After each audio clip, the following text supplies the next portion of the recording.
Hay algo que poca gente ve. Estamos hablando de seguridad, estamos hablando de señalización. Es muy difícil ver dentro de un vagón, por ejemplo, si los vagones se quedan a mitad de camino entre una estación y otra, es realmente difícil establecer cómo hacer, primero qué hacer, cuál es el procedimiento. Y segundo, que al lado de una de las puertas, por ejemplo, creo que es la puerta del medio, una de las puertas del medio, hay un asiento, como que en una época utilizaban algunos guardas, cuando había guardas. Ahora ya no hay ni posibilidad de que sean guardas, esos asientos que se repliegan. Sí. Uno se sienta en ese asiento y tapa la señalización de que abajo de ese asiento hay una tapa en el suelo que permite acceder a una escalera por la cual se puede bajar de manera segura a la vía. Sí, sí. Entonces, no solo es un tema de educación, que es una responsabilidad de los concesionarios del subte, educar a la gente en las normas de seguridad básicas, en caso de accidente, en caso de lo que fuere, sino también de dónde se ubican las señalizaciones. También es responsabilidad de la gente del subte, en este caso de Metrovías. Y lo otro es, en un país inseguro, ¿por qué el subte debiera ser más seguro? Cuando en las rutas, en una ruta donde permanentemente hay unos hornos que emanan humo y cuando se junta con la neblina mueren 30 personas, una cosa que no se puede creer, el grado por un lado de improvisación y también de corrupción, porque no es posible que se tolere que eso suceda después de que ha habido muchos accidentes con muchos muertos. Entonces quiero decir también, démosle el contexto al subte del país en el que estamos. Es un país en donde en general no se cumplen las normas, no se concientiza a la gente acerca de qué es lo que tiene que hacer, no hay campañas institucionales. Creo que vos me habías comentado en alguna ocasión que hubo un simulacro. Totalmente. En el subte, un simulacro. Sí, por una exigencia que hicimos nosotros. Esto de la no conciencia de las crisis o los colapsos o de temas bastante graves, como si la ciudad de Buenos Aires no fuera trágica, ¿no? Parece que nosotros vivimos en una ciudad que nunca ha pasado nada. Y a las pruebas me remito, ¿no? Y estamos en una memoria bastante cruel de lo que ha pasado en la ciudad de Buenos Aires en los últimos años. Pero digo, viendo esto, nosotros le exigimos a la empresa que empiece a tener un temperamento de concientización a la gente. Lo único que se hizo un simulacro del choque de 2 trenes debajo de la estación Tribunales. Esto fue hace 2 años.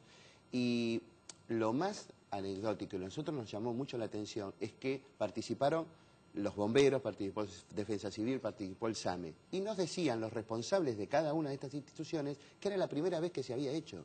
Y ellos estaban muy satisfechos porque en verdad no tenían ejercicio en hacer algo tan fantasmagórico como puede ser un desastre debajo de la tierra. Estamos hablando que el subte va por debajo de la tierra y donde estructuralmente las salidas no son las mejores y son las posibles, ¿sí? Entonces, que no es que decir, hay desidia por un lado, pero hay un tema estructural que es muy difícil de modificar. Bueno, en ese caso, los que tienen la responsabilidad en el caso de un siniestro eran la primera vez que coparticipaban en un siniestro de esto. Nosotros le pedimos la segunda etapa, que nos parece la más importante, es que todos los ciudadanos, todos aquellos que tomamos subte, tengamos conciencia de qué hacer en caso de siniestro. Hacer un simulacro como se hace en cualquier edificio, en un edificio público, en un edificio privado. ¿Qué hacer? Un responsable, ¿dónde dirigirse? En la cotidianidad del viaje, uno se pone a leer muy poco los carteles. ¿Por qué? Porque el subte tiene casi una característica que es absolutamente individual con respecto a los otros transportes públicos. Uno prácticamente no lee porque el trayecto es muy corto. Claro.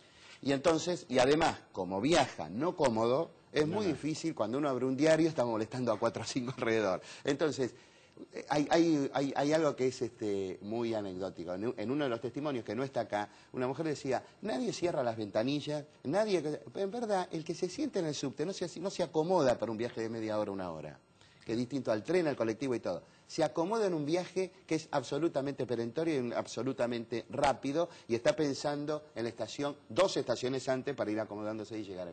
Entonces, esto hace de que la rutina haga perder el enfoque de lo que puede pasar en un siniestro, ¿no? Tenemos otro bloque breve de testimonios que yo quiero que lo veamos, ¿te parece? ¿Cómo no? Vamos a ese.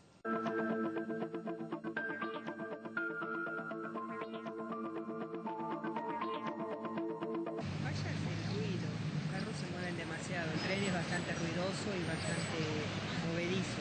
Hay que tener cuidado porque los vagones no se comunican entre sí, entonces a distintas horas hay que tener solo, o a la mañana muy temprano, o a la noche, no es aconsejable. Bueno, creo que hay algunos trazos de la línea D particularmente que tendrían que tener un sistema de aireación un poco mejor, porque se nota aire estanco en muchos tramos de estaciones, ¿no? Algunos reclamos puntuales de la gente. Hay que decir que los reclamos tampoco son, digamos, como yo lo planteaba hace un rato, dramáticos. No hay reclamos dramáticos, pero el reclamo dramático tiene que ver con otra situación, tiene que ver con lo que plantean, por ejemplo, particularmente, y esas son las crisis, los trabajadores del subte, acerca de sus condiciones de trabajo.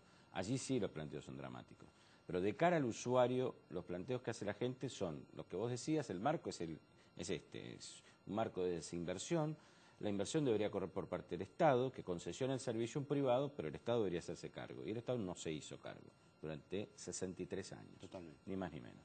Pero sobre estos testimonios últimos, ¿qué querías comentar, Julio? No, lo que quería comentar, bueno, son temas estructurales. Se está diciendo, por ejemplo, ahí el testimonio es tomado con gente que está usando la línea H, la nueva, y claro, hay un desacople entre esto que se había denunciado, entre los trenes que pusieron en funcionamiento en esta inauguración, que son trenes de la línea C, que tienen 400.000 kilómetros de rodado, con toda una estación, unas vías nuevas. Entonces, ahí hay un desacople de ruidos, de neumatización con respecto al rodaje. Supuestamente la línea H tiene que fusionar nuevos coches que se inauguren lo mismo que la línea H. Esto con todos los apresuramientos que se hacen acá, claro. Y además la desinversión, porque en verdad los coches son carísimos. Estamos hablando de entre 185 y 260 millones, incluidos los coches por kilómetro de vía en un subterráneo. Entonces, cuando hablamos de desinversión del Estado, tiene que ver con las crisis que tuvo el país. Y también tuvo que ver con la desidia y una falta de planificación. Fíjate que en los 90 se estableció en la red última del subte. Es decir, ¿qué se planifica? La extensión de la A que se está haciendo, la extensión de la D que se está haciendo, la terminalidad y en la segunda etapa del H, y a partir después del 2010, en 2 o 3 años, tener 3 nuevas líneas, que serían la G, la I y la F, que serían aquellas líneas transversales en las cuales, te doy un ejemplo, un vecino de Caballito, un vecino de Flores va a poder conectarse sin pasar por Plaza de Mayo o sin pasar por las 4 transferencias que solamente hoy tiene el subte a Belgrano o a la zona norte. Esto va a dar una dinámica distinta, va a establecer una red muy, muy importante en el subte y vamos a estar a la altura de las demandas que tiene en las ciudades del mundo. Julio, ¿seguimos la semana que viene? ¿Cómo no?